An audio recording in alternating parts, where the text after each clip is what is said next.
So let's start with the basics. What is Dot of Christ? Yes.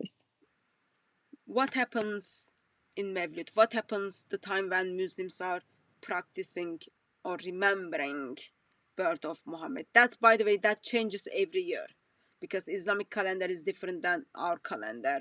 So can you summarize for us like what kind of practical things happens on the birthday of Muhammad? Well, I'll tell you where I come from, sister. The families get together and they have lots of sweets. They know my family because they're very devout family. My dad would, after the meal and the sweets, the whole family there with in-laws and the children and the grandchildren and everything. He'd open the seerah books. He'd say a good story about Muhammad, how kind he was, what he did, why we should be so grateful that Allah sent him for us. Maybe do some Quran. That was our family. But the whole country back where I come from, they have a national holiday, and we have a Mawlid, like a festival, in the street where people would be selling like street food, and people would stay up into the night, a bit like what you're doing with the stream tonight. Just stay up into the night talking about Muhammad and saying peace be upon him like 100,000 times, and the kids would be running and everyone would be happy. Yeah, we do have big dinners, and then also you get to go to mosque, like kind of in case you miss it, and then you get this big you've got this big kind of religion things on the television. Everyone kind of watches at home. That's kind of full night. Did you enjoy it, sister, when it happened back home? Of course. Anyway, so what we will do is, so that's kind of summary of the what happens in Muslim mind. But Thought of Christ. What you told us that there are stories circulates around about Muhammad. What is those best stories you can tell us? Because now we want to start the time with like knowing actually he was a good guy, you know, like he was lovely. So what do we have? So we have the story of him with the neighbor that was a Jewish person. And that neighbor would every day put rubbish in front of his door, and he wouldn't say anything to them because he's so peaceful. He just peacefully removed the rubbish. The next morning he'll wake up, he'll find rubbish chucked at his door again. He wouldn't say anything. But one day there was no rubbish at his door. So he was like, "Well, what happened? What happened to the person that usually chucks rubbish at my door?" Then he found out they were ill. So he went to visit them, to console them and to see if they were okay. And the person said, "Oh, aren't you the person who I chucked the rubbish at your door all these times? You must be the prophet of Allah. I bear witness that you are his prophet and Islam is true." And that person became a Muslim because of Muhammad's generosity and peacefulness and kindness. I love that story. You know that one, sister? Isn't that amazing? So Muhammad tried to figure out, okay, I don't have rubbish in front of my house today. What happened to the person who sends me who puts the rubbish here? And then Jews who kind of sees Muhammad visited her because rubbish wasn't out there. Muhammad worried that something happened, I don't have the rubbish. And then from that, she converted because she saw Muhammad is the true prophet of Allah. And then she saw that Muhammad is kind and generous. Yeah, I'm sure. Like we do have 249 people are watching. I'm sure they all converted. I mean, it's amazing, sister. Imagine that good character. I heard the story from my mom when I was very, very young, and I was like, wow, that guy's amazing. So what I have done was I put the story on the screen. Okay. Are you able to read this, sister? Are you able to? Is it Sahih Bukhari 2934? Yes. Yes. So you want the Arabic or the English? So now let's just see like how actually, yes, Muhammad was like really, really good person, and those stories are really exist in the most reliable Islamic sources. And tomorrow when someone doesn't drop the rubbish in your street or in front of your home, that from that you can identify that person is the man of God, therefore will allow you to convert. So why don't you kind of break it down for us, daughter of Christ? Because Okay. I'm just like on, as people are remembering how good this guy was, I'm just like longing to see how wonderful he is. Yeah, me too, sister. Me too. Narrated Abdullah. Once the Prophet was offering the prayer in the shade of the Kaaba. Abu Jahl and some Qurayshi men sent somebody to bring the abdominal contents of a she-camel, which had been slaughtered somewhere in Mecca, and when he brought them, they put them over the Prophet. So imagine, the Prophet is praying around the Kaaba. Abu Jahl, who's Abu Jahl? His real name is Abu al-Hakam. Abu Jahl means father of ignorance. Muhammad changed his name from Abu al-Hakam, which means father of wisdom, to father of ignorance. So that name is actually not his name. It's Muhammad insulting him. People who talk about insulting others' religions. So that's his name. Anyway, that guy and some Qurayshi men, they sent someone, they just slaughtered a camel, a female camel, and they the contents, the intestines, the rubbish that's in the belly of the camel, it's disgusting, yeah? They came and they chucked it on his back and as he was praying. Then Fatima, the Prophet's daughter, came and she threw them away from him. So Fatima, his daughter, she saw this. She was distressed by this. She came and she was cleaning him up, taking the stuff off him. And he was saying, what did Muhammad say? Oh Allah, destroy the pagans of Quraysh. Oh Allah. By the way, the Arabic doesn't say pagans. He just says destroy Quraysh. The whole of Quraysh. Destroy Quraysh, oh Allah, destroy Quraysh, oh Allah, destroy Quraysh. Notice that they put the pagans of in brackets to try and say that, oh, it wasn't the whole of Quraysh that he was cursing, just the pagans of, to make it sound nice. But actually, he wanted to destroy the whole city. But anyway, he named Abu Jahl bin Hisham. His real name is Abu al-Hakam ibn Hisham, not Abu Jahl. Utbah ibn Rabi'a, Shayba ibn Rabi'a, والوليد ibn Utbah, وأبي ibn Khalaf, وعقبة ibn Abi Mu'ayth. So he named all these people by name. Destroy them, Allah, destroy them, Allah, destroy them, Allah. And then the narrator says, I saw them all killed and thrown in the Badr well. So he saw their dead bodies later on in at the bottom of a well. What do you think, sister? Yeah, so I'm just kind of struggling right now. Okay, we talked about Muhammad, how people converted, especially the woman who was throwing rubbish in front of Muhammad's house. Muhammad worried what happened to her because there was no rubbish one day. She identified Muhammad as the prophet because Muhammad visited her, and then she saw Muhammad's kindness. And now we can see how kind this guy is. Yeah. So first of all, he didn't do anything at the time in Quraysh. Why? Because he couldn't. Remember when he was in Mecca, he was a minority. He couldn't do anything. But what did he do? Did he bless his enemies like our Lord Jesus Christ did? People who say Muhammad and Jesus are the same, they're prophets. Jesus blessed, he said, Father, forgive them to his enemies. Muhammad said, destroy Quraysh, destroy Quraysh, destroy Quraysh. How many times? He says, Allahumma alayka bi Quraysh. People who ask me for the Arabic. Allahumma alayka bi Quraysh, Allahumma alayka bi Quraysh, which means, oh Allah, destroy Quraysh. And then he named all his enemies. Sorry, and he asked, sorry. I'm just thinking like that's so nice language, this is the guy like who just visited the woman who was throwing rubbish in front of her house. He was just worried what happened to her, there is no rubbish. And then now he's saying, oh Allah, destroy the Quraysh. Oh Allah, destroy the Quraysh. That's looks very loving language. The main point of the rubbish story was to show his forgiveness and kindness to his enemies. Here, his enemies do a similar thing. They throw the rubbish on him.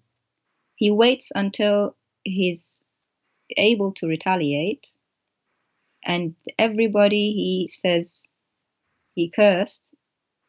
He didn't wait for Allah to destroy them. Did you see? He did it himself. Their bodies were found later on. It's like the mafia, yeah? You say one bad word to the mafia, later on you find their enemies' bodies somewhere. And it's Sahih Bukhari, notice? Sahih Bukhari, 2934. So this is an authentic story. That might be like Daif Sahih Bukhari. You know, sometimes like Sahih Bukhari becomes Daif if Muslims don't like the hadith. And could you find that story in Bukhari, the one where he went to visit the Jewish woman and everything? That's Allah knows best. There's someone called SSSS. He's saying in Arabic, "Ma shabati min al-kaf," which means, "Did you not get enough from the hand?" Ahatun. He means the hand that slapped you the other day. Oh, did I not get enough? Why? Because Muhammad is cursing the Quraysh, and then you thought you should bring that up. I don't know why he's upset. We're just talking about how wonderful Muhammad is with the fake story you tell us when we're children, and then we're comparing that to the Sahih Bukhari. So let me just get something in right mind. So person is leaving that command in Arabic. Yes. So he is even afraid of saying what he wants to say in English for everyone to understand. Which is not very clever, because from my pronunciation I know Arabic speak. Again, he's saying it in Arabic. Why are you so resentful? Why are your hearts so resentful towards Muhammad? Can you ask him? Can you respond? So what is wrong with his English? I don't know what he's wrong with his English. I think he's afraid that other people in the chat might understand what he's saying and call him out. Like, please, beloved ones, especially the moderators, we don't need to block those kind of individuals if it was your intention to do so stuff. Like, it's fine. Like, I don't get offended with those kind of things, but I'm just finding, let me just get rid of this thing. I'm just finding something very difficult to understand. Please do help me. So a person who doesn't even have a decency to come and listen what you are saying and then thinks, yeah, let me just punch her, and then just run away, doesn't even stand there to make his case, what he's done, why he's done. Walk away with this magical word of Allah Akbar. And now we've got the person in the chat. What was his name, sister? Or her name? He's 4 S's. SSS. Okay. Mr. Muslim. So we've got Mr. Muslim or Mrs. Muslim in the chat. Doesn't even have a decency, or is not even brave enough to simply write his comments in the language everyone can understand. Mm-hmm.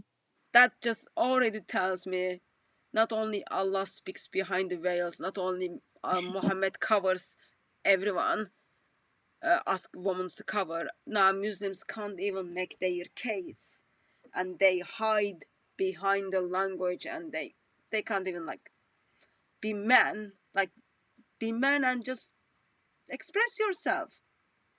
There is nothing wrong with that.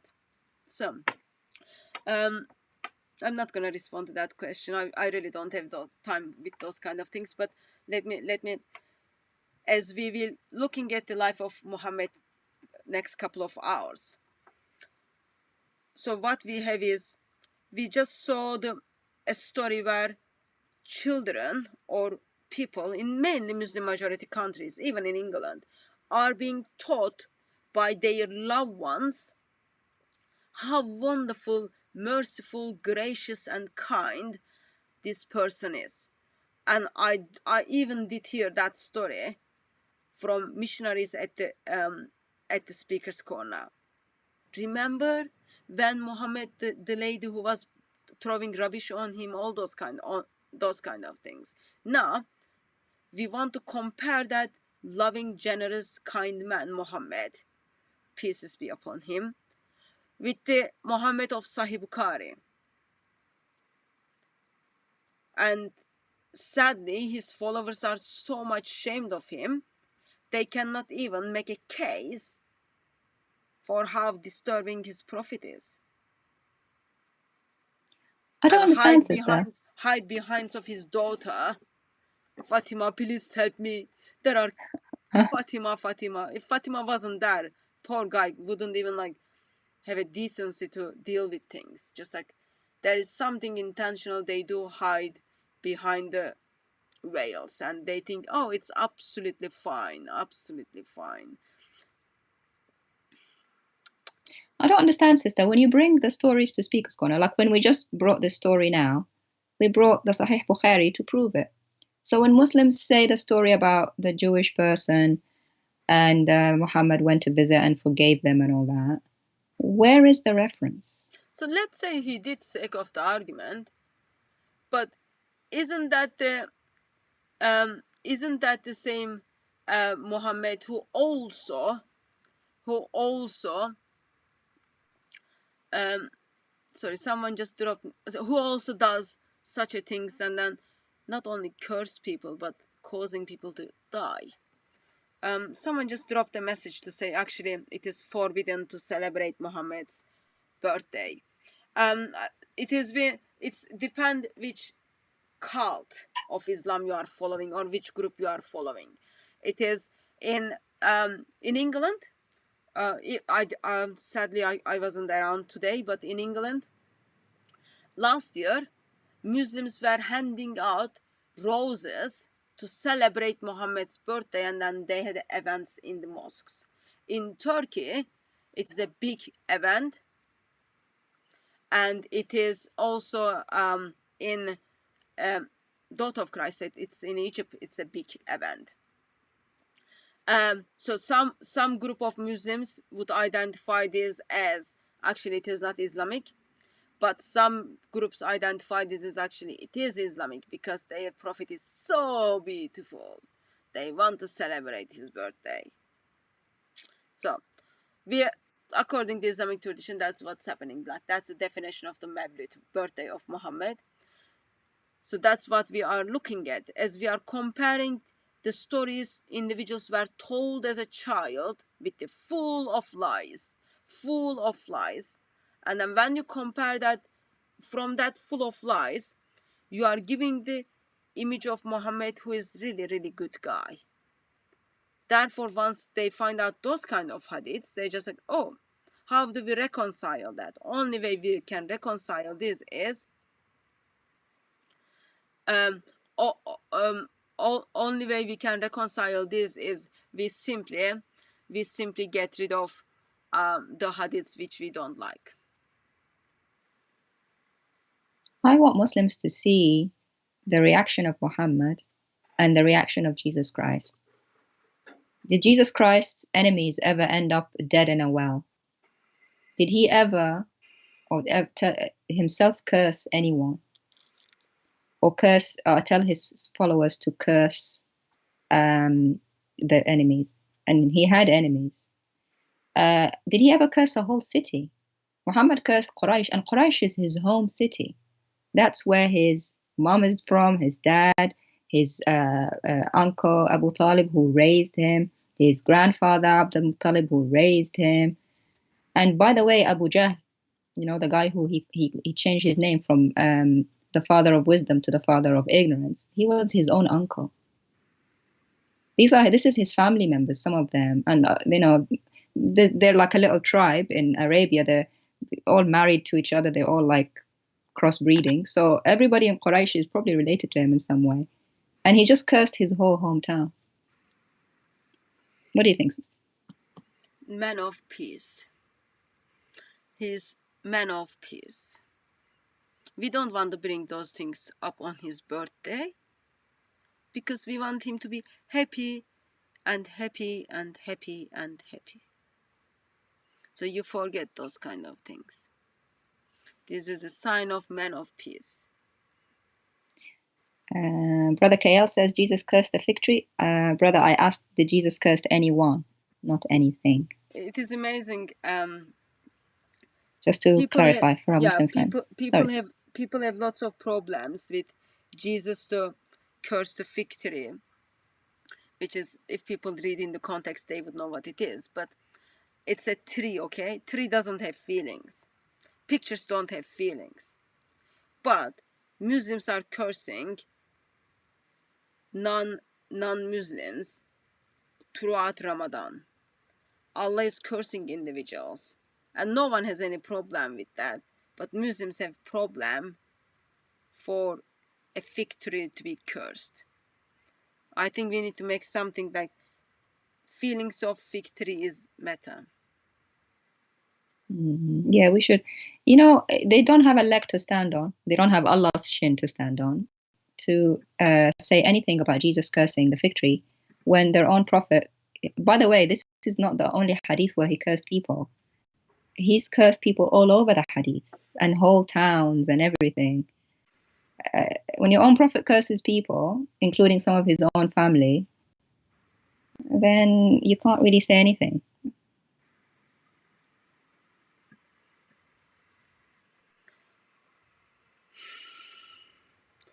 I'm finding those things sad, but let me put. And people forget the main part.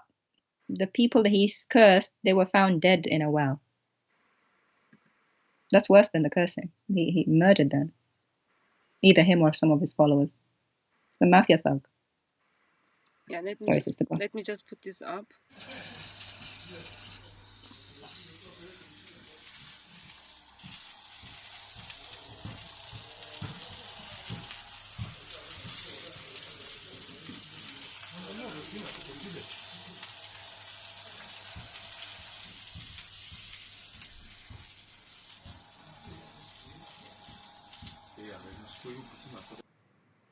So someone sent this, a brother sent this in to kind of get some ideas for Muhammad's birthday. So this is, people are making barbecue for Muhammad.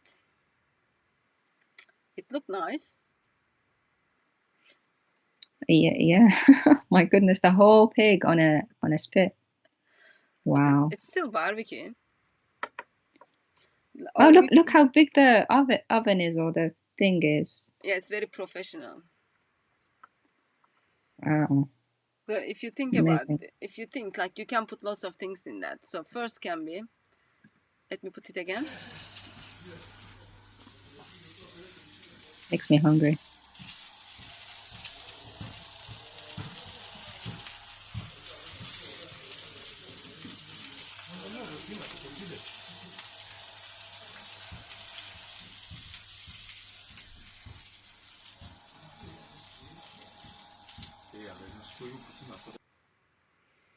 Wow. So if, not if actually,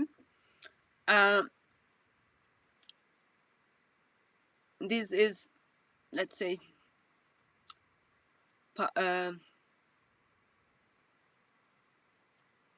if this is the, can I encourage everyone to use the language of English to comment, please? It is helpful that you express yourself and everyone knows what you mean. I just gently encourage you, otherwise I will be verbalizing what you are saying. So in here we've got nice, lovely barbecue for birthday person. What do you think, sister? Very well taught. Very well taught. I'm hungry, sister. You know that crispy skin? I don't know what to say. I wish I was there. Okay, we can ask them to like wrap it, seal it, and then post it to us. Send it. I don't know if it'll get through customs. I don't know if it'll get through our customs at the airport. Oh, well, other option is the brother who sent it. I am assuming he's kind enough and nice enough to just drop us email and then say come for lunch, and we just go there for lunch, sister. Ah, that would be amazing. Thank you, brother. Someone saying I could smell it through the screen, so can I. It's just amazing. You can't smell it through the screen. Yeah, that's probably one of the best birthday presents ever. Yeah, it's already cooked. It's already ready to eat. But the question is, can it be eatable? Yeah, looks edible to me. But come on, like, will Muhammad eat this? If it was camel, he would eat it, but it is not the camel. Yeah, I mean, he picked and chose which animals were unclean from the Torah. So he must have heard, because he couldn't read, he must have heard that pig was unclean, but I'm sure he forgot the verse that says only camel. Also, camel is unclean. Yeah. So he ate one and left the other. So that was kind of dinner for him. Beautiful. Sister, we've got Muslim Pauper, or I think is our best. He says, you know the verse that says God will make his enemies his footstool? I'm not talking about anything linked with Bible right now. Okay. Is the person forgot his ears at home? I think he was trying to say that it's the same with Christ, like the same way Muhammad misbehaved and killed his enemies, even though in this life Christ never killed his enemies. It says he will. So yeah, on the day of judgment, his enemies will be under his feet, including you potentially if you don't repent. Christ is God, man. Judgment is belong to God. He does the judgment. Muhammad is just a freaking sinful man. That's the difference. And Muhammad uses Allah as his puppet to get rid of things. And in here, like you heard the first story, sister, remind us this loving story of loving love and generous and kind version of Muhammad that you were told when you were in early age. So we talking about his neighbor who was a Jewish. We always like to put the Jewish in there to show how because Muhammad hated Jews, and still to this day Muslims hate Jews. So it was like his enemy, this Jewish neighbor, and that Jewish neighbor would throw rubbish at his door every day until one time they didn't, and he went to visit them to check on them. But there's another story, sister. As we've seen, that story is fake. If anything, we've seen his unforgiveness with the real story that's in Sahih Bukhari 2934. And that is that when his enemies did that, they threw camel intestines on him as he was praying around the Kaaba, which is a pagan shrine. That's all they did, and for that they deserved to be found dead in a well. And so I'd say, sorry. Have you noticed that Fatima, his daughter, is the one who comes to help him? Yeah, where are the men? Where were the men that followed him at the time? Why did they leave it to a woman to go and defend him? Yeah, but anyway, other thing is, like, if woman pass in front of your stuff during your prayer is already broken, so you have to redo your prayers. Oh yeah. Just like. But that ruling hadn't come yet. Sorry? That ruling hadn't come yet. This is early on. Oh, okay, so we know that ruling hasn't come yet because Islam gives us the very clear dates.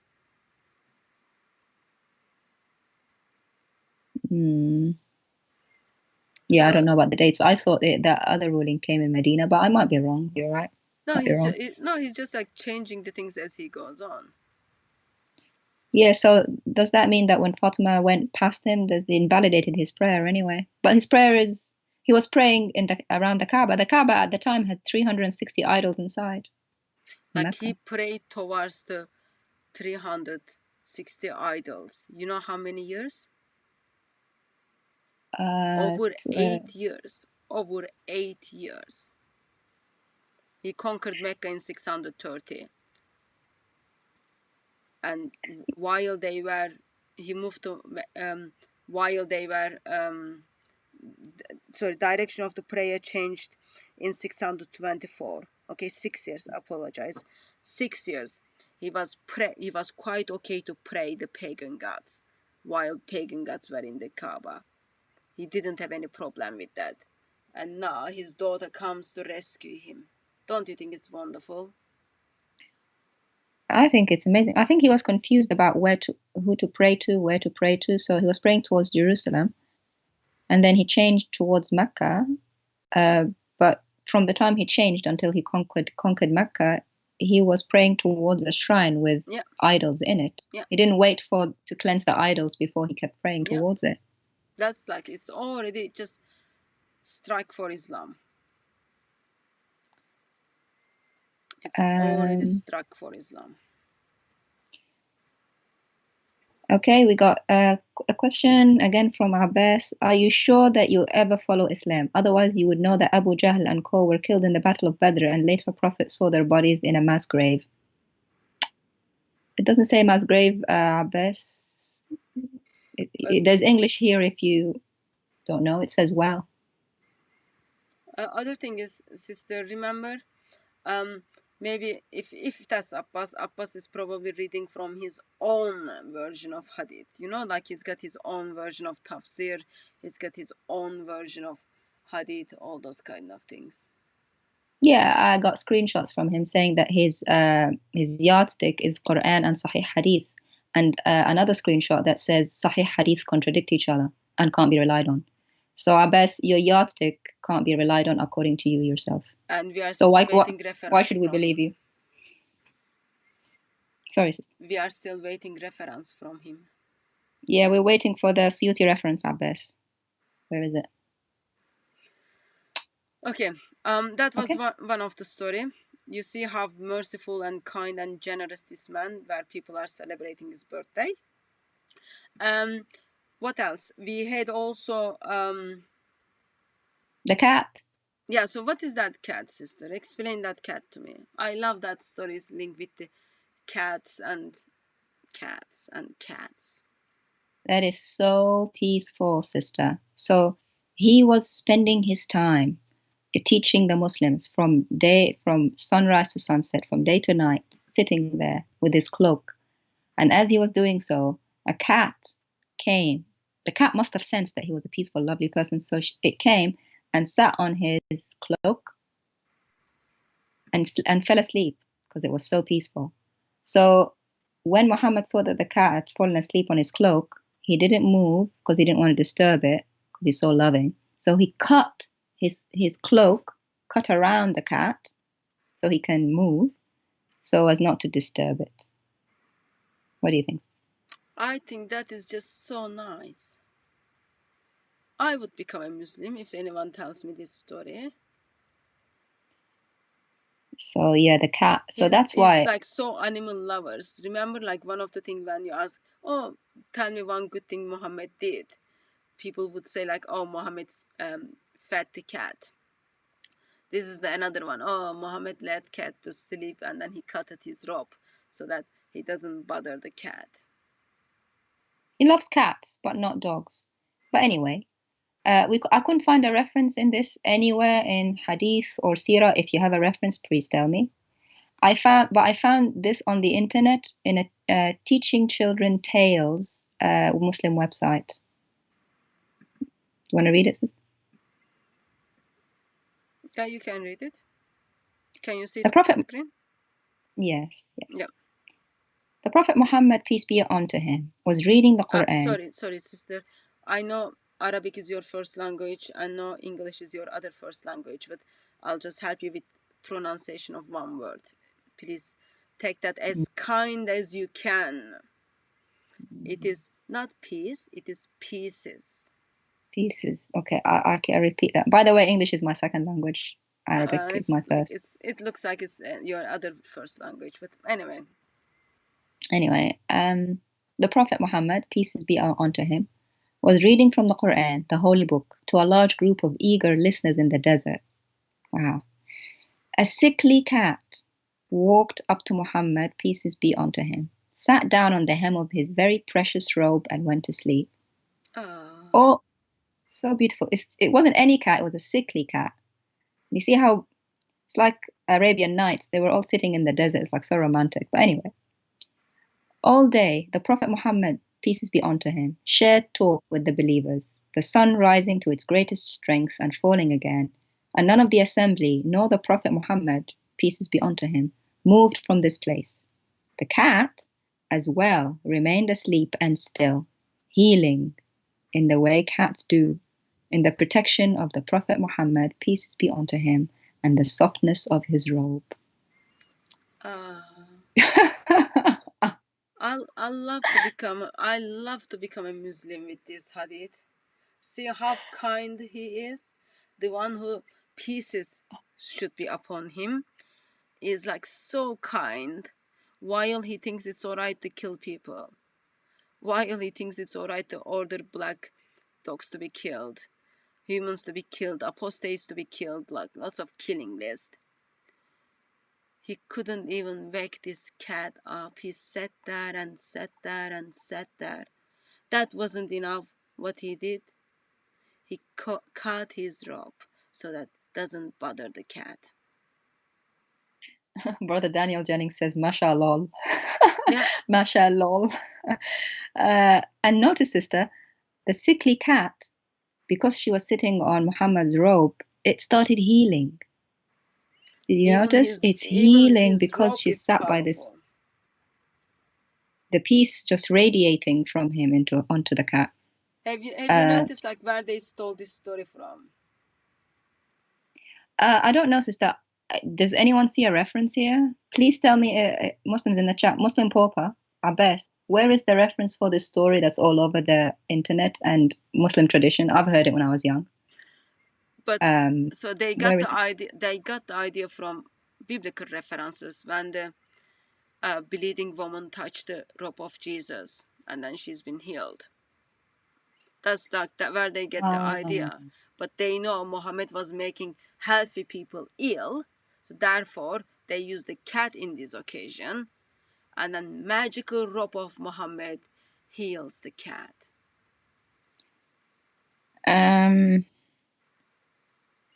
That's to this day, Muslims love cats and not dogs because of this. Yeah, Brother Kayal, yeah, he's the bleeding woman in Jesus. Yes, thank you, Ra. Yeah, so to this day, Muslims love cats. You can have cats in your house, but not dogs, sister. I know. Dogs are more faithful. So we are not gonna like divide which animal is better than other one, but with none being biased, dogs are more faithful. It's like, just like, those are the stories people tell one another. See how sad it is? Yeah. Abbas says, Daughter of Christ and DCCI Ministries, the story of woman throwing garbage on the Prophet is not authentic. Well, so he agrees. Tell that to Mr. Ali Dava. Tell that to Muslims who are teaching that to kids. Did you teach that to your children? Abbas, if it's not authentic, so why is it that Muslims make up stories that don't exist about the kindness of Muhammad? Couldn't they find any real kindness to talk about, so they have to make it up? Thank you for admitting. Can you answer that? Can you imagine someone that I can't find anything good about someone? Imagine you can't find anything good about me that you have to make stuff up. That's sad. He was like so nice and so kind. They needed to make up stories for him. He was so nice and so kind. While he orders black dogs to be killed, in this occasion he sacrifices his robe for a sick animal. He was so kind and so loving. People seem to lie about him and get away with him. He's so kind and so loving. People are ashamed of him. And also, Abbas, can you give us the reference for this cat story? Can you confirm or deny if it's authentic or not, since we've got you? Yeah. Other thing is like, if it is not authentic, kind of email to the websites and then confront them publicly so they apologize why they've been lied, and then get in touch with all people who visited their website and then tell them actually why they did lie to them.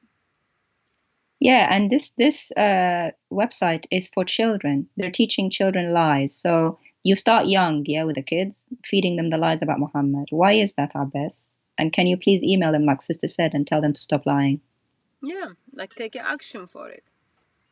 I mean, they're lying. I mean, they're starting a story from beginning to end. Like, can you see? They set the scene. They're sitting in the desert. This cat is sickly. It's like, it's not just like a one-off misunderstanding or error. It's like a whole story from beginning to end.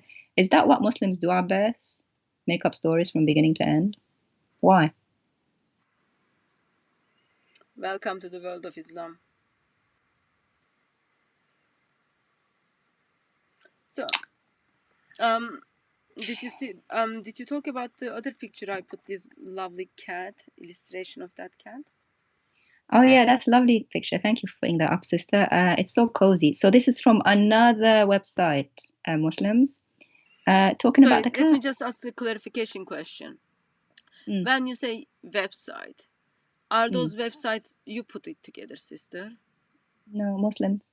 Okay, so it is put together by Muslims in the intention of giving the Islam doesn't have any good news, but like telling people about Islam.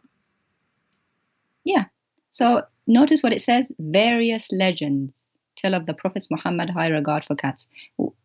Legends. Since when was legends a reference system for a verse or a hadith? Since Muhammad stepped into the world. Rather than disturb the cat as she napped on the sleeve of his prayer robe, he gently cut the sleeve away. Yeah, that corresponds to the story we just talked about. Yeah. The Muslims are circulating. It's not just one person lying, is it? Everybody's circulating the same stories. You can see like how kind and generous this guy is.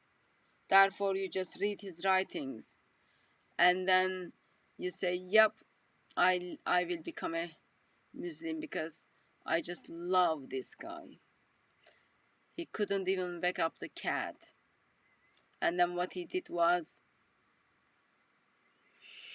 he cut his rope."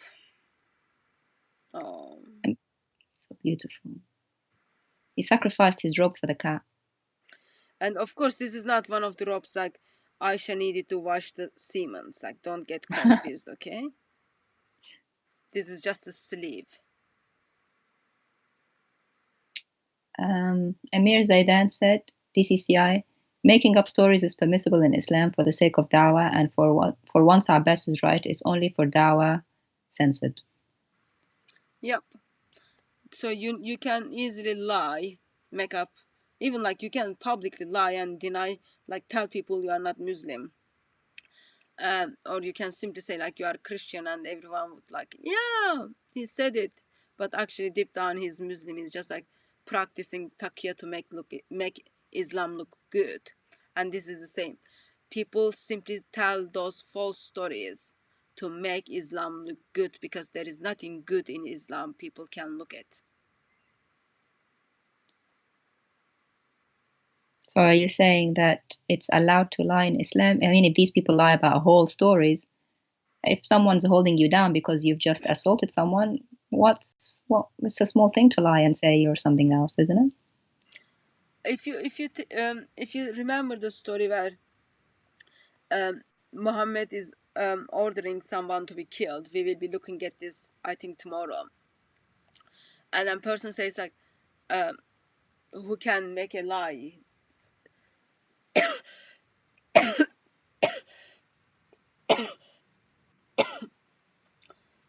Like Muhammad gives permission for individuals to make lie about the person and then get killed. So it is allowed. Surah 328 makes it allowed. And even on Sunday we saw at Speaker's Corner, it was practiced, so it is allowed. It is really, really, really allowed. Therefore, just... Not just a... Go on, sister. Not just the Speaker's Corner. I see lies all the time. Yeah, and now we are seeing on the screen there are lies. Simply like to make Islam look Good. Abbas is saying, I'm a Muslim who follows authentic source. I don't need weak source to prove Muhammad is great. He was mercy to the world. His whole life is a testimony.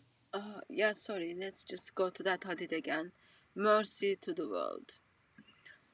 Do you remember the story of the woman where she's been tied up behind the animal and then dragged in? He was so merciful. That was sign of mercy. But in here, this is again hadith which we read. Sign of mercy. Yeah. He was so merciful. Oh Allah, destroy Quraysh. Oh Allah, destroy Quraysh. Oh Allah, destroy Quraysh. Abbas, if there's so many examples, his whole life is a testimony to that he's good. Can you give us one example? Give us top 5. Give us a few examples of where he's kind and where he's a mercy to anyone. Can you do that? Should be easy, right? If his whole life is filled with it. And then, of course, you should be able to reconcile this contradiction between the hadiths, while one side says, actually, see, he was very dangerous to humanity, and then your hadith says, oh no, he's very much kind to humanity. So you've got to reconcile them. Okay, this is the example that Abbas is giving us for the third time. Read, Abu Jahl was killed in the Battle of Badr. That doesn't sound like kindness to me. We wanted examples of kindness. You say killed and battle. Where is kindness? Do you see it, sister? Sorry, sister. Come again? So Abbas, when I asked him to give examples for kindness, he said, DCCI Ministries, read the hadith, Bukhari 3185, Abu Jahl was killed in the Battle of Badr. So, where is the kindness? It says killed and battle. Where is kindness? So he's trying to make a case, actually, while this hadith is being narrated by Abdullah, he's lying when he gives us the missing informations, false information. So this hadith, go on. So this hadith, it links the story with the abdominal, the intestines being thrown on Muhammad, with the death of Abu Jahl and the rest of the people in the well. So it says it's because of this, doesn't it? If it's not related to what happened to Muhammad, then why is it showing the vengeance on the people? And about the Battle of Badr, sister. Yeah. The context is actually Muslims started it by raiding a caravan. The caravan didn't even want to be assaulted. They weren't. It wasn't a battle like army versus army. It was caravan with goods. Muslims plundered it and killed the people.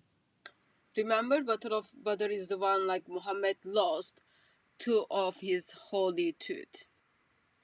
2 of tooths of Muhammad is gone from that battle. So I think one of the things Muslims need to consider when they deal with the hadiths and the contradictions in hadiths, it's simply because end of the day they end up into the Islamic tradition same way Quran end up with the oral tradition. So it tells us actually oral tradition is not trustworthy. It tells us there are full of contradictions within Islam. It tells us today Muslims do not even believe or do not even know actually what kind of life did Muhammad had. I'm still waiting for the kindness from Abbas, the kindness example, but he says it proves that Muhammad's prayer was fulfilled against Abu Jahl.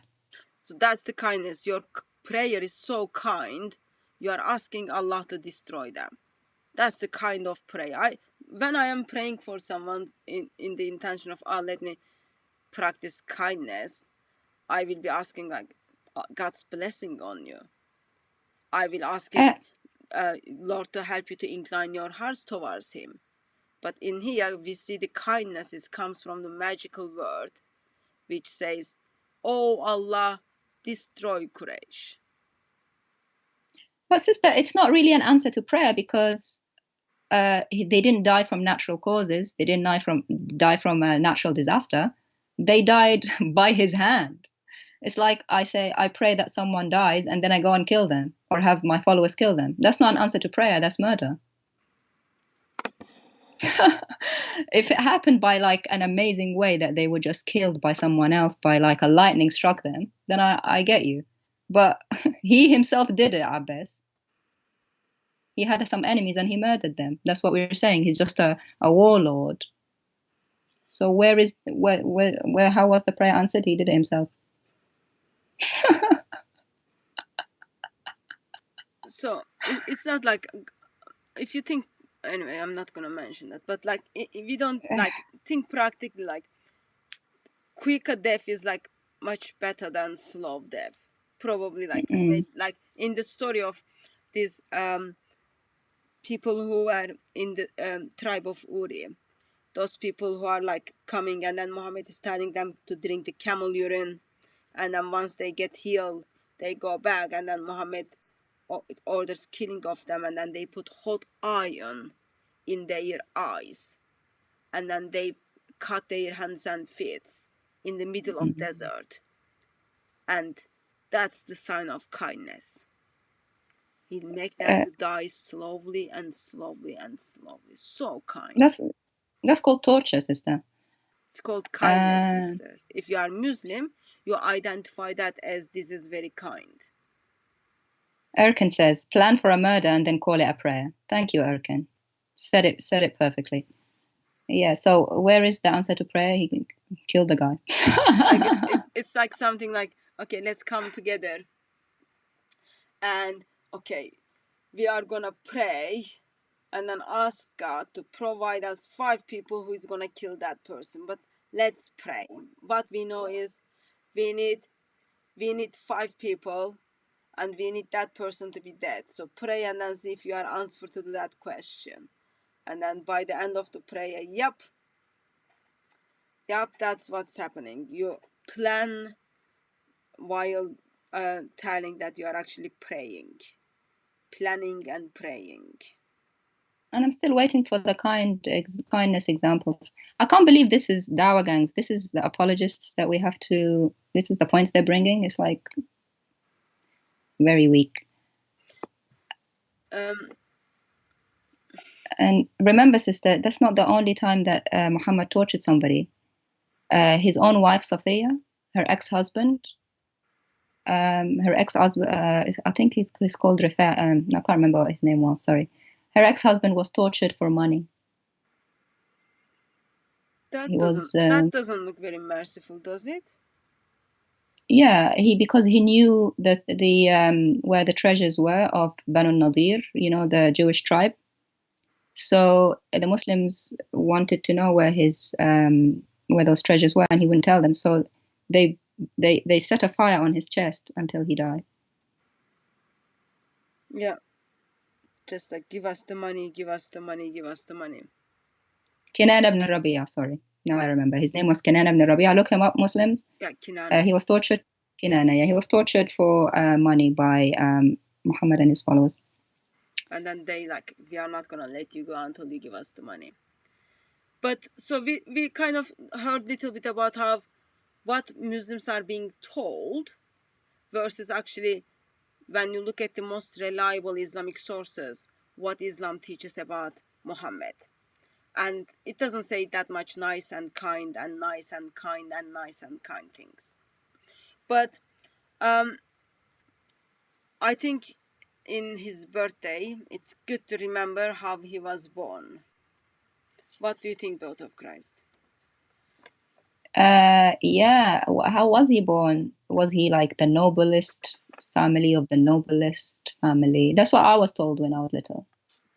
And he goes back to Abraham, which is like the most noble descendant of the most noble prophet. So, you thought he was a very good guy? Well, we're told his family were the best in Quraysh. Yeah? Yeah, the most noble in Quraysh, Abdul Muttalib, his grandfather, he was like a leader almost in Quraysh, and everyone listened to him. His dad and his mom also, they were like of noble character or whatever. Yeah. Okay, and then do you know have what happened when he was born? I know that his dad was dead. I know that his dad was dead. That's sad. His dad died a few months after his marriage to his mother, Amina. So I wonder what you're getting at, sister. No, there are some tradition talks about like his father died like 4 years before Muhammad's birth, but I wanted to focus on what happens when Amina was when Amina turned up to be pregnant. Yeah, she had a dream. Yeah. So, Ibn Hisham, Ibn Hisham, page 69. You can see the page number here, page 69. I read the part which I think like it's very, very amazing. Okay, like please, full attention. Full attention. Yeah. I need a light in here. I can see, sister. Oh, I I can can't see on see. YouTube. I wasn't thinking about you, sister. I'm right now more focused on it's all about me. It's all about me. So, Emine is the mother of Muhammad. If anyone kind of ever travels to Muslim country, this is the name you need to know. Okay, if you get kidnapped or anything, so the way they figure out you are Muslim or you should be killed or not, you need to know the name of Muhammad's mother. So Emine used to say when she was pregnant with Muhammad, a voice said to her, okay, she's pregnant and she hears this voice. You are pregnant with the Lord of these people, and when he is born, say, I put him in a care of the one from evil in every envier. Then call him Muhammad. As she was pregnant with him, she saw a light come forth from her by which she could see the castles of Bushri in Syria. Shortly afterwards, Abdullah, the apostle's father, died while his mother was still pregnant. But you do have different tradition tells us father died like 4 years before Muhammad was born. But have you noticed what happens? She hears the voice, Emine hears the voice, and then voice, this is just like all miracle like. The voice says, okay, now you are gonna be pregnant, and then when the baby is born, baby is gonna be in the care, put the baby in the care of the one from the evil of every envier, and then call his name Muhammad. And then what happens? She saw a light come forth from her by which she could see the castles of Bushra in Syria. Anyone sees any problem in this? You're much cleverer. Pagan woman hears the voice and then names his son with that voice. A pagan woman sees this light comes forth from her. Latino Capone says, I guess hallucinations run in the family. Yeah. Okay. Yeah, that's possible actually. We laugh, but that's true. It's not only that, like, this is like kind of invented version or stealing the idea from where? In the Bible. Yep. Because Amina was no one. Remember, like, Allah couldn't even make them to get to paradise. Amina is no one. And now they are making Muhammad, they need to make Muhammad someone. For them to make Muhammad someone, they need Amina to first of all tell people what she heard and she saw. By the way, sister, the light coming from her, just so that you can imagine. Yeah, I do. Imagine where the pregnant lady, where the baby comes from. That's where the light is coming from. Yeah. Okay. Yeah. And So that's where Allah's spirit blows into Mary. Just so you know. yeah. Yeah. But in this Sorry, occasion, that light comes from like Emine, from Muhammad's mother. So, do you remember how old was Muhammad when his mother died? I believe he was 4 years old. Okay, he was a young child. And then he was passed from one person to other person, one person to other person to be looked after. And around 833, people are remembering where the light of Emina come from, where that light come from, what the voice she heard. And then she gave birth to Muhammad while seeing that light comes out of her. That's like, I am already kind of thinking this is like really not good at all. Je suis prof, he says, she saw the castles of Basra in Syria, really, from Mecca? Yeah. From the light that's coming out from down below. Yeah. So light comes, that's the good word to use. Light comes from down below, okay? And that light is probably making her to go up the sky and then giving her very good vision from Mecca to Syria, so she can see the castle in Syria. You know how far it is, how hot it is for her to be able to see. That light must be like not only so powerful, but must have some ability to able to make Emine to see what is in Syria. We call that is like, I don't know if anyone been to hospitals when someone was making baby. You don't want to be in that room next to the woman who is making baby. I think this is the moments like Emine is going through. Yeah. Can you imagine if there's a light that goes all the way from where you are? I guess if, like, from say where you are, sister, in UK, going all the way to, I guess, Germany. It's the same kind of distance. It is far. Let me just check how far is Syria to Mecca. Saudi Arabia to Syria. Mecca. You're talking thousands of miles. Syria. Mecca to Syria distance is 1,997 kilometer, which is 21 hours 57. By what, foot? Let me actually, no, by car. By foot, it's 465 hours. Okay, so you drive like nearly one full day. Okay, 22 hours. Exactly 21 hours 57 seconds. Sorry, 21 hour 57 minute. And something happens down there with the light Emine has, making Emine to see what is in castle in Syria.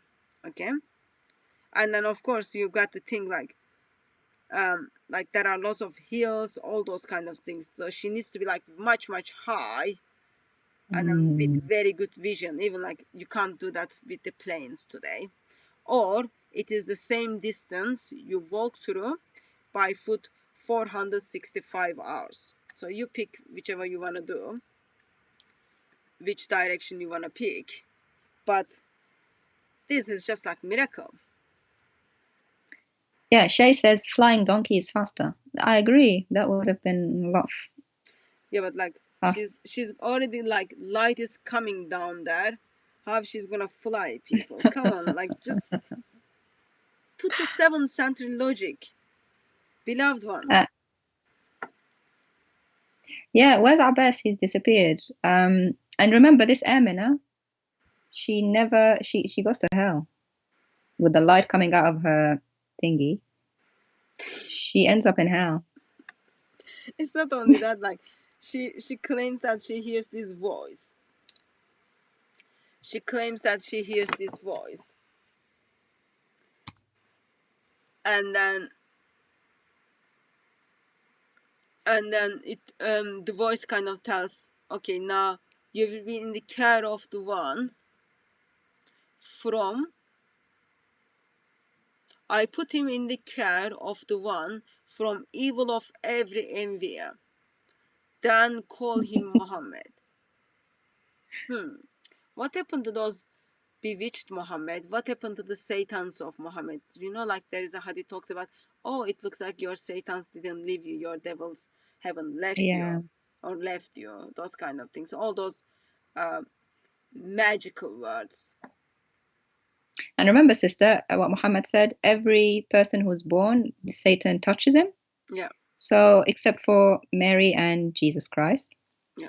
So, when the light was coming out with Muhammad, was Satan with that, touching that, or what? I don't know. But I'm just so amazed with the power of that light. Light is like so powerful. Gives her a vision with the, like, it's not a flat earth, or maybe like, sorry, it is flat earth. We are in Islam. So earth is flat, okay? She just like looks the distance with the just vision. She doesn't even need to go up. Flat earth, just sees the Surya and then looks at the castle. Nice. Mimi says, was the light flashing for 3 years until she gave birth? 4 years, you mean? Yeah, but 1 year pregnant, 4 yeah. years. Yeah. Yeah. She was walking around with these lights. Everybody could see it. But then when the light came, no one believed in him. But anyway, Ria said Amina had epilepsy too. Sorry, it's not only no one believed in him. For 40 years, no one was even like thinking this guy is like someone, until like he got married with this rich woman, and then suddenly whole life is changed. Yeah, even he didn't believe. He thought it was a demon in the cave, and he was crying. He was afraid. Yep. Yeah, I agree with Riaz. It seems, talking realistically, she's having hallucinations. Her son Muhammad had hallucinations where he could see. Remember, he could see Gabriel when no one else could. There is a genetic component to things like schizophrenia and mental illnesses where you can hallucinate, or epileptic fits where people do have that kind of those kind of conditions. There is a strong genetic component, so it may be true actually that she did hallucinate that.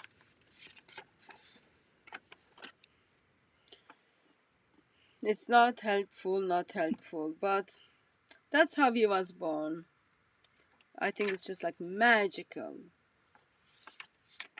So I think, sister, if we're going to give Muhammad some presents for his birthday, one, we should give him a cat.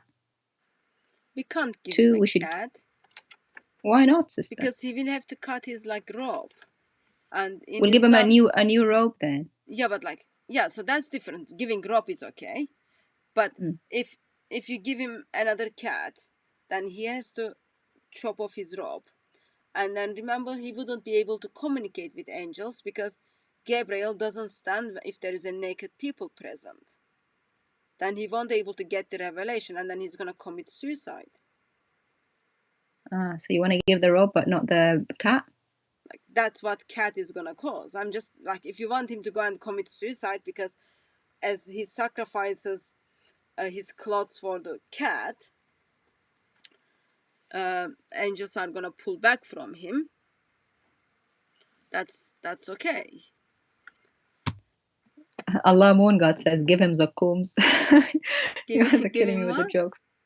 Zakum, you know, zakum the fruit. Jahannam, in hell. Yeah. Yeah, so we give him a robe, we'll give him zakums, and we'll give him a flashlight to as a tribute to his mother. So why do you think he needs to remember his mother? Well, it's his birthday. She gave birth to him. Yeah, but Allah kind of didn't care about his family, did he? No, his mother wasn't. His mother and his dad, they're not. And I think I would question on kind of give him, what did you say? Give him a light torch? Yeah, flashlight. Flashlight so he can remember his mom. But remember, he didn't like other people's mom. He he caused Asma bin Marwan to get killed, and she was breastfeeding her baby. That already shows he had a problem with mothers. The woman who was pregnant, the woman who got married, and then when they find out she's already been married, she wasn't virgin, where he said, oh, like, once the child is born, child be slave for you forever. That shows like he didn't, and then mother got killed. That shows like he didn't love the moms. So why would you remind him his mom? Because if you remind him his mom, you will also have to remind him actually his father died 4 years before he was born. Therefore he will be thinking his mom was pregnant for 48 months. And being pregnant for 48 months is like, how long elephants are pregnant for? Elephants are pregnant I for think it's longer. 18 months. So like even like more than elephants, and that's already like, I don't think Muhammad would want to remember that. But I don't know. I'm just thinking. Because of that, sister, what you said, that how long his mom was pregnant, to this day, there are fatwas from Muslim scholars saying a woman can be pregnant up to 4 years. So it's real. Because they can't imagine that Amina could have been unfaithful to her dead husband and 4 years later have a baby when there wasn't a husband for 4 years. So Our best, 48 months of pregnancy. Amazing. I don't think anything in the animal kingdom is pregnant for that long. Biologists in the chat, please tell us if Yeah, I anything don't is. know. That's not my area of expertise. Yeah, that's why I'm asking the chat if Yeah. anything in creation is pregnant for that long, 4 years. Yeah, so therefore, I'm not sure if your presents are nice presents, thought of Christ. They're not useful and not logical presents. So it doesn't look like you thought through what you are going to get for Muhammad.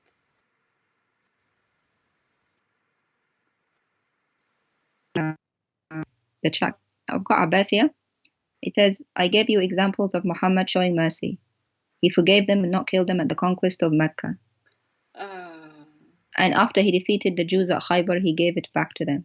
He gave Khaybar back to the Jews? I didn't know that. Which Jews? After killing them, after killing the mans. Yeah, I don't know if he is reading. I know he's a prophet. He's making up his own religion. The conquest of Mecca. Why is Muhammad conquering a whole city? Doesn't that mean, after they've rejected him, doesn't that mean that he's a warlord? And second, actually, in the conquest of Mecca, sister, there were some people that he named by name that he didn't forget and didn't forgive. He said, kill them anywhere you find them, even if you find them holding on to the Kaaba. Kill them there. And these people included Abdullah ibn Abi Sarh. Remember the guy who apostatized when he was a scribe for the Quran? Yep. And when he saw Muhammad making up verses, he said, like, I can do better. I do the he same. said, I can do better. The story of Abdullah ibn Abi Sarh, if you guys don't know, Muhammad would be saying a verse, and then Abdullah ibn Abi Sarh said, oh, this can work. This can work. He said, Allah is the best of creators. Muhammad said, this is nice. Put it in. So he saw that he was making up the Quran, so he apostatized and ran away. He was one of the people that Muhammad said in the conquest of Mecca, you kill him wherever you find him. It was only Uthman ibn Affan who interceded for him. And one of those people was a woman, Hind. So where is the forgiveness and mercy? It is all forgiveness and mercy, sister. You just don't see it. And the Khaybar thing, Khaybar is where he got his wife Safiya. Guess how he got her? He killed her father, her brothers, all of the tribe, her husband, all of her tribe, and took her as a concubine. And then someone called Dihya came and took her from among the slaves. Someone said to him, she's one of the best women, one of the prettiest women. Have her for yourself, Muhammad. So he took her back from Dihya. And when he was consummating in the tent, he had someone outside waiting with a sword because they thought that she was going to do something to him after he killed the whole tribe. So this was Khaybar, Abbas. Do you not read the stories in your own traditions? Why am I telling you this? Because you are giving him not reliable sources. This is from Bukhari. This is from the Sirah. Yeah, I'm just gonna actually in here. I'll just show it to you. Why is he conquering Khaybar? Why is he conquering Mecca? Why is he conquering all these areas? Doesn't it mean that he's a warlord? He just wants power, and at the end of his life, he conquered the whole of Arabia. That sounds like a warlord. It sounds like Genghis Khan to me. Let me put the story of. It doesn't sound like a brilliant, merciful prophet of God. Let me put the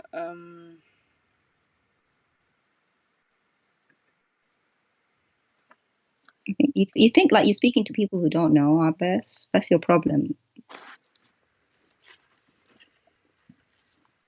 Sorry, my book is falling apart. So here's the story of.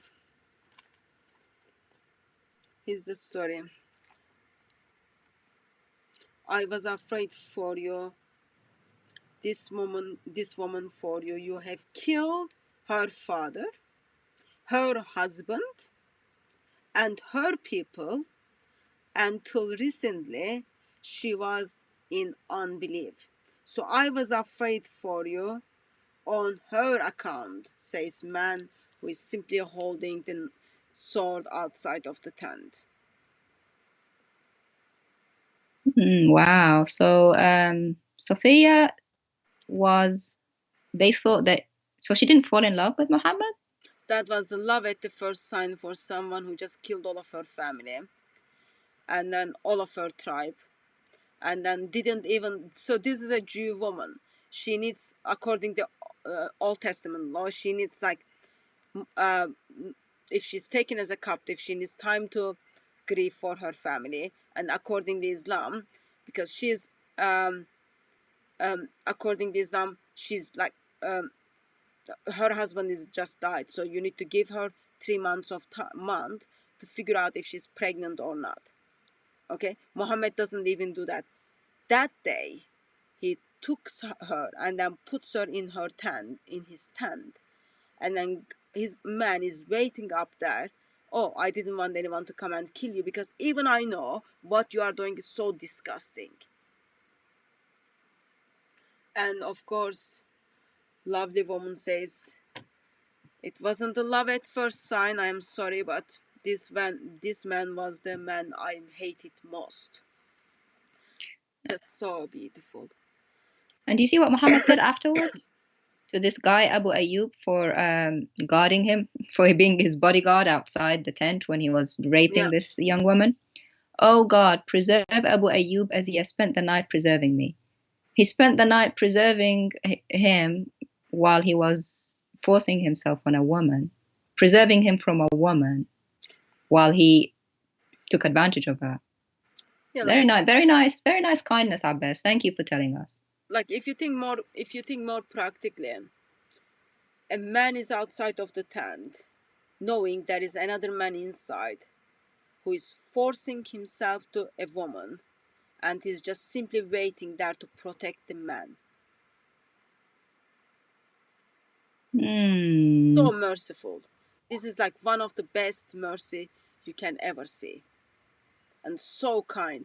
And where it comes from? One of the most reliable earliest Islamic sources. Abbas, why are you talking about Abu Jahl when you told us look to Khaybar for kindness? We already told you we knew Abu Jahl was killed by Muhammad and his people for revenge. We know that. I did know that. He's saying, oh, we didn't even know he was killed at Badr. Yeah, we knew. It says the well of Badr. So we didn't know. We did know. We know that Muhammad is vengeful. He goes after his enemies. He prays for them to be killed and then goes and kills them with his own hand or with his followers' hands. And the kindness at Khaybar was for him to kill a whole tribe, then force himself on a daughter of that tribe, while his thugs stand outside with a sword to guard him while he's raping a woman inside. Can you give us any other examples, please? Let me ask you a practical question, daughter of Christ. Mm. Do you pray for your enemies to be destroyed? How do you pray? Since I came to the Lord Jesus Christ, I pray for anyone who hates me, for them to come to God, because I know that they're in the dark and they're going to hell and they need him. And it's the principalities and powers and the forces of darkness who are operating through them, making them reject and deny the Lord Jesus Christ so that they can have their soul forever in hell. So I actually pity them and feel sorry for them. This is the kind of compassion that the Lord Jesus Christ, he taught me for my enemies, because he did the same for his enemies. What about you, sister? Well, you pray that Lord will change my heart, and those people who identify themselves as my enemy, their heart towards God.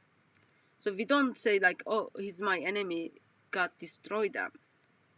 And I am not like, daughter of Christ did not have chit chat with Gabriel. Daughter of Christ did not travel to seven heavens and then had a chit chat with others. Daughter of Christ did not had a chit chat with the wives of Muhammad, or even with Umar, who was so powerful, was able to help Muhammad with the Quranic revelation. But even her heart, and her heart is sinful, yet blood of Lord Jesus Christ washed it much better than heart of a man whom is identified as mercy to world, whom is identified as so kind. See the problem? And that person claims to hear from Gabriel. That person claims to be like so good guy. Tell us anywhere where Muhammad says pray for your enemies. Just one thing that Jesus said. That's just one of the things he said. I'm not even going to go through all the amazing commandments and teachings. Just one. Where does Muhammad ever say pray for your enemies, for them to come to God, if he really is from God? Where? You can't even find that anywhere in Islam. Where in the Quran does it say pray for your enemies? If you can't find it, then you know there's better out there, and the better out there is the teachings of Christ. People are laughing at me. I have a sinful heart. Yeah, I have a sinful heart. I have a sinful heart. Our hearts by default doesn't turn to God.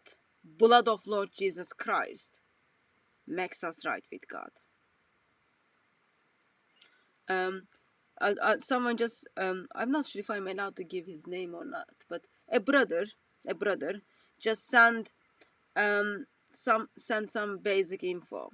Okay, as we were talking about how like 48 months was Emine was pregnant. So, opinions of famous Muslims regarding the pregnancy. Daughter of Christ, how many months is human beings are woman is pregnant? 9 months. 9 months. Okay, so. And it wasn't different, but it wasn't different back in the 7th century. They didn't have a different biology. They weren't different species. Children were children, and women still carried babies for 9 months. Yeah, Muslims? Come on, sister. Now, look, they weren't a different... Now they're just gonna discredit what you just said. For Aisha, pregnancy cannot be more than 2 years.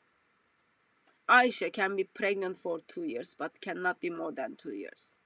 So, if someone is pregnant for 9 months, and 2 years is more than 9 months, how this miracle happens, sister? It's called the miracle of adultery, sister. Okay. It's called someone else doing it and causing that baby to be conceived. Okay. Late said, a girl slave of Umar ibn Abdullah delivered after 3 years. So, if woman is pregnant for 9 months, and if 3 years is longer than 9 months, how can this person is like pregnant for 3 years? Yeah, something happened that 3 years ago. Yeah, that's how human beings have been procreating since the beginning of time, whatever century you're looking at. So Zuhari said the woman may bear 6 years or 7 years. Wow. Whoa, 7 years. Yeah. Can you imagine, like, you are like, nothing personal. Please don't Wow. take it personal, but like if you think about people like who are pregnant, like when like their tummy gets bigger and bigger, they can't even sleep well. Can you imagine, like 7 years you cannot sleep well? Abu Ubay said there is no limit for duration. There is no limit for the time of pregnancy time. Okay. No limit. Yes, no limit. Okay. Wow, that's a miracle right there.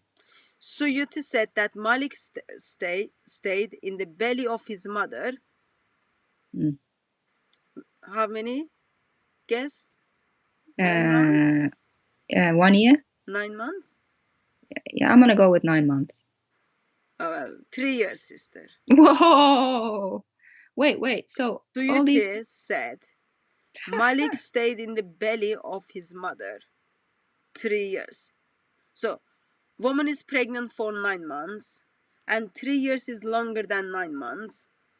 Miracle of Islam. Miracle of Islam. Another person stayed in his mother's womb for 2 years. So this is just not just Amina. All these women in Islamic history doing things. Yeah, so those are the, like, opinions of Muslims for the famous pregnancy. So Aisha cannot be pregnant more than 2 years. Why? Probably because she was just a child. Her body wasn't ready for it. A slave girl of Umar ibn Abdullah delivered after 3 years. Zubayr said the woman may bear 6 or 7 years. Wow. Can you imagine, like 7 years you are pregnant? Oh, you'd die. I don't think your human body can't sustain something growing inside of it for 7 years. Like Yahweh made our bodies like so awesome, so perfect. That's like the development of the child in the tummy, all those kind of things. But remember, you can be pregnant up to 3 years. You can be pregnant up to 6 years, 7 years. Therefore, there is no problem for Emina to be pregnant for 4 years. Oh, wow. Thank you to that brother who sent this. I'm just convinced now, sister. This is the scientific miracle. Yeah. I'm not sure if I'm allowed to share his name, but anyway, this goes without giving the name. So can you imagine if you're in a paternity? We have I've heard of paternity courts where people come and dispute. They think that the wife is being unfaithful. They come and dispute paternity. Imagine if it was those times in the Muslim courts, the Sharia courts. They come with the wife or the woman. The man says, "Oh, she's been pregnant for how many years? I wasn't even there, or I was out on business or trip or something. I'll come back 3 years later and she's pregnant." And the judge says, she's innocent. Yeah, even if you remember the story of David and Bathsheba. Yeah. She becomes pregnant and David wants her husband to go to her so that he knows that she's carrying his baby. But in this occasion, someone is pregnant for 7 years. Like, let's say I don't know, let's say husband is like husband is walking to Syria to see this beautiful castle, and I'm gonna stay there for a couple of years. And then he comes back. Wife has lots of kids. Whose kids are these? Come on, my habibi, those are my kids, your kids. I was pregnant, and then like couple of them within last 6 years. Now we got 4 kids. Wow. Yep, and it's possible. Which is funny, sister, you mentioned David, because that's how many thousands of years? More than 1,000 years before Muhammad. So it's more ancient times. So you expect them to be less advanced. And even they knew the 9 months. So he had to send her husband to the battlefield before he came back. But if he had this ruling from Muslims, he was fine. Yeah, and then the magic one is like Ali, Imam. It says Imam Muhammad ibn Abdullah al-Hasan ibn Hasan ibn Ali. Okay. Ali is the first Shia Caliph, forthrightly guided Caliph. Stayed in his mother's womb for 4 years. Wow. So his mom, what do you think of his people in the chat? What do you think of his mom? What do you think she did? What do we have here? Brother Riyaz says David was 2,400 years before Muhammad. Thank you, brother. Abbas says apparently Muhammad said in a hadith, I was not sent to curse, but I was sent to as a mercy to the world. So why did he curse then? That already proves he's false prophet. Give it up. Yes. Give it up. He says something and he practiced something else. It's called hypocrisy. Give it up. Yeah, he lied then. If he wasn't cursing, so why did he say, "Oh, Allah destroy Quraysh 3 times," and he named specific people and cursed them, and even a whole tribes in other Sahih hadiths. Yeah, even so he lied during Ramadan. Yeah, so he promised something that he lied about. Just like he promised he wouldn't touch Mary the Copt, and then a verse in the Quran said, Surah 66, verse 2, we have ordained for you the dissolution of your oath. So he just broke his oath of the not cursing, just like he broke the oath not to touch Maria, the sex slave. Anything more, Abbas? You just digging a hole for yourself. So now we learned the numbers. So we talked about how Muhammad was so kind and so merciful. We talked about while he was so kind and so merciful, even that caused him to sacrifice his robe for the cat. And then we talked about how it was just a miracle Amina received these voices and then had this light coming from her for the child is going to be named Muhammad, and then will be under the protection stuff. And then we looked at the miracles of Islam when it comes to the numbers. In a sense, how many months or years do you need to be? Can you be pregnant? And then once what we are seeing is, it is just miracle. Amazing. I want to hear from Muslims, either Abbas or other people who may be better debaters or bring points about these numbers. What do you say about your most beloved scholars like Suyuti, whom you appealed to for reference before? Just one of them, saying that pregnancy can be from what, sister? 4 years, 3 years, 7 years? What's up with that? Yeah, sister, you just don't understand the miracle. I understand that Shabir Ali said the miracle of Islam of the Quran is the number 19. I don't remember him saying that there was a number 4 years, 3 years, 7 years of pregnancy. Do you? If you think more practically, if you can be pregnant for that long, why there is a waiting periods of 3 months? Oh yeah, sister, that's very clever. Like, didn't Allah know, like, actually no, you need like more than that. 3 months is not gonna fix you, because in 3 years, after 2 years your divorce, you will find out that you were pregnant from your first husband. And how did you figure that out? When your child born with the blue hair and all the, like, very different than everyone looks like. Yeah, if the child doesn't look like him, then They that's didn't. another problem. Yeah, they didn't have DNA stuff in those days. So, and they didn't want anyone to get abused. So what they said is, yep, let's change the timings. You can be pregnant for 4 years. For how many years? Sorry, 7 years, 6 7 years. years. Sister, that's actually the only thing in Islam that's merciful to women. Because obviously these women have done, adultery. And there's this ruling in Islam to protect them. So Islam is a feminist religion. I'm not sure if that will be kind of work, because those people cannot, when they are pregnant, they cannot do the fasting, they cannot do lots of things. So they are still not worshipping Allah in fullness. And then if you're living a life because you are living longer but you haven't been worshipping Allah in fullness, still majority of women are going to be in hell. I wonder how many of those scholars whose mothers were pregnant for so many years, I wonder how many of them, because you know how they name the scholars such and such, son of such and such, Yeah. such and such, ibn such and such. I wonder what their real names are. Who are they really sons of?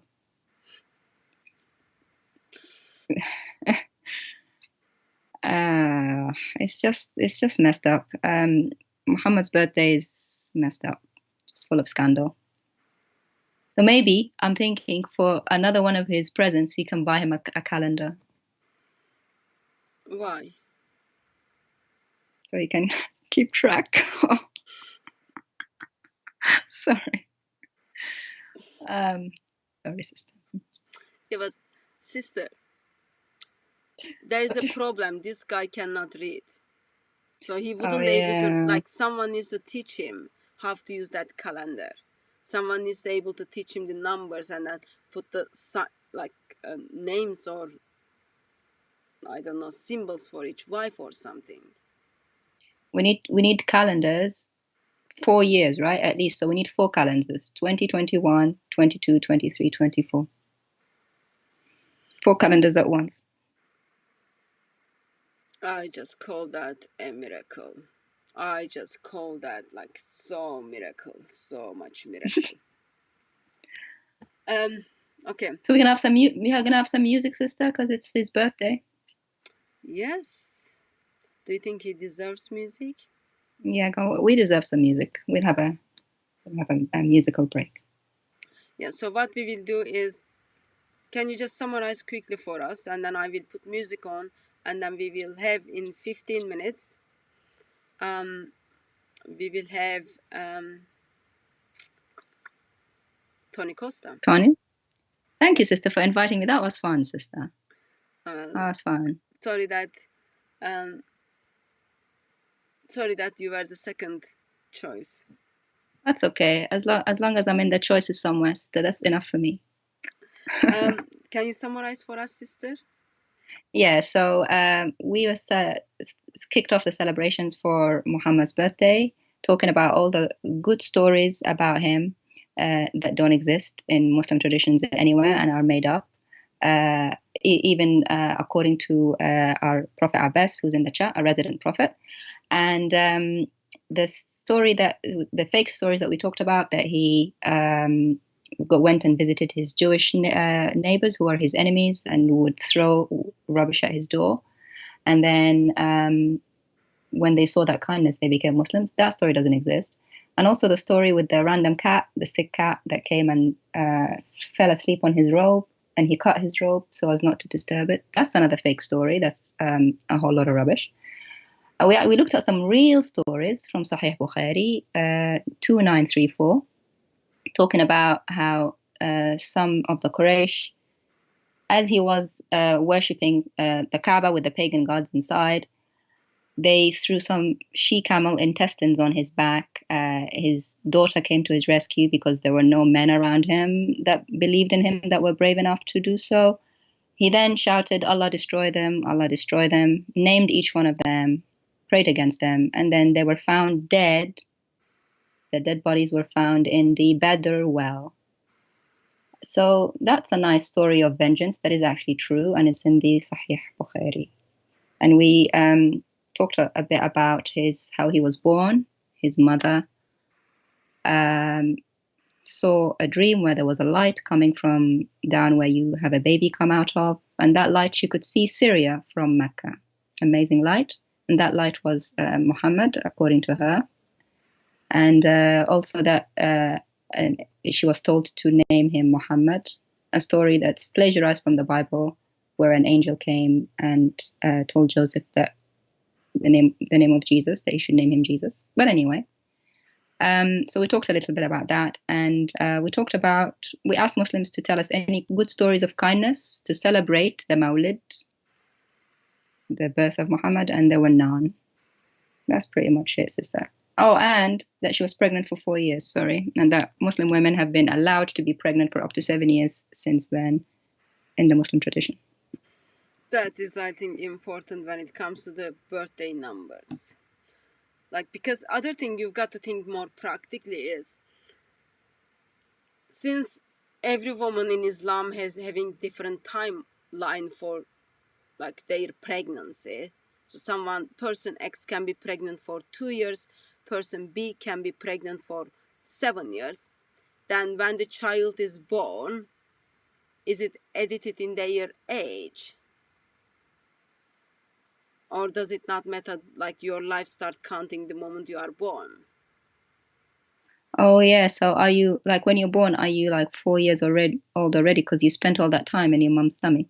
Yeah, because like within 4 years in the tummy, like you already got 4 years, children have like start walking.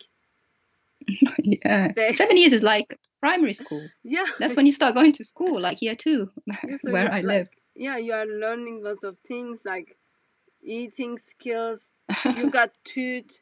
You are already got long hair. All those kind of things. Like so, when you are born, Maybe when you're born, you can just walk out the womb, just step out. You can feed yourself, bathe yourself, you can go yeah, to school. You just walk out the womb, pick up your school bag, and go to school, yeah, basically. probably that's like what what Mohammed did. He couldn't get to school, but he just like walked out and then okay, I'm already 4 years old. I need to wait a little bit more. My mom dies, and then I will be passed around. That was probably the plan. This is madness. No, it's not Madness. madness. It's called Islam. Well, that makes sense because that would make Aisha 7 plus 9. Oh, that would make her She was 16. Oh, that's where it comes from. no, but like yeah, but it doesn't tell us how many months, how many years her mother was pregnant. Maybe that, like, I should mention that to Yahya from Speaker's Corner because he can calculate Oh, the age of Aisha like that. Oh, if her mom was pregnant for 8 years, and then Muhammad had sex with her when she was 9. That's already like she was yeah. I just had already an teenage. epiphany. Yeah, Muslims were right all along. yeah, yeah. She It's wasn't. just She was a woman because 7 years in the womb, so she comes out of the womb at 7 yeah, plus 9. yeah. Yeah, that's 16 16. years. Thank you. Miracle. Wow. Yeah, he married her when she was 16 years. And sad, as a 16 years, she still didn't know how to make bread. She still didn't know how to get home. She was still hunting for the dolls. That's like different thing. But Yeah, yeah, and on the swings. you can use that arguments. But anyway, A 16-year-old, but her mom took her off the swing and put her in the lap of Muhammad. So a 16-year-old won't fit on a lap, someone's lap. they Uh, might, just sister, they just come might. to the Lord Jesus Christ. This is the whole mess. Even when we're trying to celebrate the birthday and find something good, we can't. Like, As a it's just no. so Christmas is coming in a couple of months. But as a Christian, for us, every day is the birth of Christ. Because we remember Word of God, eternal Son of God, stepped into this world, lived among us to give us the gift of salvation. And we think every day is the birthday of God man. Therefore, we focus our hearts and our minds on that. Yet, Yet Muslims are just like, even like they're fighting in the house. If it is about they're even fighting in the house. So someone just sending me a message, and then I can't see well, but I can see the like logo of the person, but the writing is like too, Skype writings are too small for me to see. I made the comments like bigger. It's just like, I'm curious, what is this? So yeah, while we are celebrating kind of Christmas or birth of God man every day, because we remember the gift of salvation not only every day but every second. On the other hand, we are just trying to figure out how many years woman in Islam can be pregnant. Up to 7 years. It's full of miracle. Allahu Full Akbar. of miracle. Takbir, 7 years. I've heard so many takbirs for those years in the chat. Yeah, and yeah, so therefore, very good reason for you to all to become a Christian, become a Muslim. Why? Because this ideology gives you like so much logic and very bad biology. So what I'm gonna do is, let me just actually put. Blatinio Capone says, daughter of Christ, that's why there's breastfeeding for men. Why? Because if you think about it, they're adult by the time they come out of the womb. So it's okay to breastfeed them. I didn't get the joke. He was just trying to make a joke that there's breastfeeding for adult men. Oh, okay, good. Yeah. But they're not really adult because they've been in the womb for half that time. Yeah. Okay. Anyway, so what I'll do is, I am gonna get in touch with Tony Costa now. While I'll get in touch with Tony Costa on the line, we will be listening a couple of songs, and then once Tony Costa joins us, we continue with Muhammad and then figure out Muhammad's experiences in the cave. Thought of Christ? I must say, I didn't like your presents, but I think Muhammad should be so grateful that he even gets present. He doesn't even deserve any birthday at all. Okay, sister. But you've been kind to give him presents. Thank you, sister. Thank you. Yes. You can see like how thoughtful I am. Yeah, thank you for having me. Thank you, and thank you for doing this Muhammad marathon. It's very long. What, 4 hours you doing? I think we will finish around like 2:00 or something. Okay, sister. Take care of yourself and have a drink or something. Yeah, and also thank you very much for stepping in for Rob Christian. Not at all, sister. We're all one in Christ. So if one of us can't make it, the other one helps. Okay. See you. Okay, sister. It was enjoyable. See you. Bye-bye.